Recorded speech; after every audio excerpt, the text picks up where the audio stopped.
কার না ভালো লাগে বলেন তো এই ভিডিওগুলো দেখলে। আসলে গ্রামের পরিবেশ, মনোরম সৌন্দর্য একদম দেখলে মনটা ভরে যায়। তো আজকের ভিডিওতে থাকছে একদম ধান থেকে শুরু করে কিভাবে চাল তৈরি হয়, ধান সিদ্ধ করা হয়, সম্পূর্ণ ভিডিওটা দেখতে থাকুন, আশা করি ভালো লাগবে। তো হ্যালো এভরিওয়ান, আসসালামু আলাইকুম। কেমন আছেন সবাই?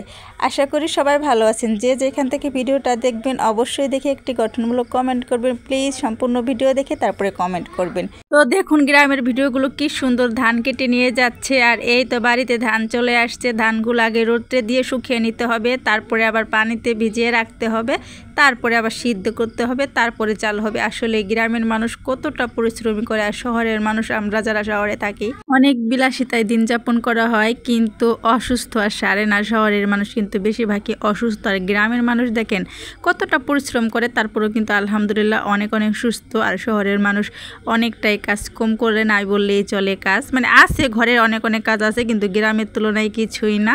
গ্রামের মানুষ অনেক অনেক কাজ করে, আলহামদুলিল্লাহ তাদের শরীরও অনেক সুস্থ।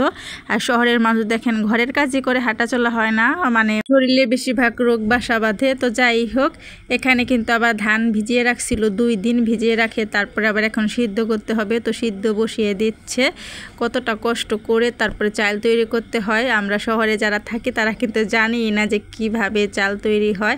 তো দেখুন এই যে সেদ্ধ বসে দেওয়া হয়েছে, তারপরে আবার ঢেকে দেওয়া হয়েছে যাতে ধান সিদ্ধটা সুন্দর করে হয়ে যায়, মানে যে ভাপটা উঠবে সেই ভাপটা যাতে ধানটা সিদ্ধ হয়। ধানটা যখন সেদ্ধ হয়ে যাবে না, তখন কিন্তু আবার রোদে দিয়ে শুকাতে হবে, তারপরে কিন্তু ভাঙাতে হবে, তারপরে চাল তৈরি হবে। তো যাই হোক, এখানে দেখলাম যে সিদ্ধ হয়ে গেছে, তো এখন নামিয়ে নেওয়া হচ্ছে, তারপরে রোদে দেওয়া হবে। আসলে শহরের জীবন কত শৌখিন, কত বিলাসিতা, তাই না? কিন্তু তারপরও গ্রামের সৌন্দর্যের কাছে কিছুই না। গ্রামের মতো এত মজা কিন্তু আর কোথাও পাওয়া যাবে না। তো আমি আগে কিন্তু জানতাম না যে ধান সিদ্ধটা কিভাবে বুঝে নিব যে হয়ে গেছে।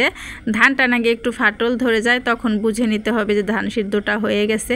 এই যে দেখুন আমি হাতের উপর নিয়ে দেখাচ্ছি, যে দেখছেন একটু ফাটা ফাটা দেখা যাচ্ছে, তখন বুঝে নিতে হবে যে ধান সিদ্ধটা হয়ে গেছে। আর একটা মজার ব্যাপার কি জানেন, ধান সিদ্ধর ভিতরে এই যে দেখুন ডিম সিদ্ধ দিয়েছিলাম, তো ডিমগুলো তুলে নিচ্ছিলাম।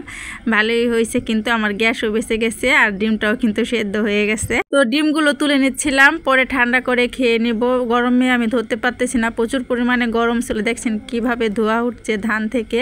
তো যাই হোক, ধানগুলো কিন্তু সিদ্ধ হয়ে গেছে। তো এখন রোদ্রে দেওয়া হবে, এক এক করে সব তুলে নেওয়া হচ্ছে। আর এখানে নেটে রোদ্রে দেওয়া হবে।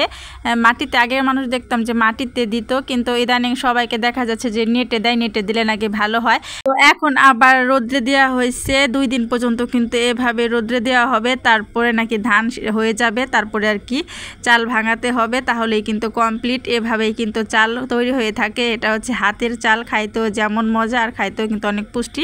কিনা চালে কিন্তু মানে পালিশ করা থাকে, ওটা খাওয়া বেশি ভালো না। তো এই যে দেখেন সিদ্ধ করে শুকিয়ে তারপর কিন্তু চাল তৈরি হয়ে গেছে। দেখেন মাশাআল্লাহ দিলে খুব সুন্দর চাল হয়েছে। তো সবাই ভালো থাকবেন, ভিডিওটা ভালো লাগলে লাইক কমেন্ট করে দিবেন, আর অবশ্যই সবাই পাশে থাকবেন। সবার জন্য অনেক অনেক ভালোবাসা রইল। আল্লাহ হাফেজ।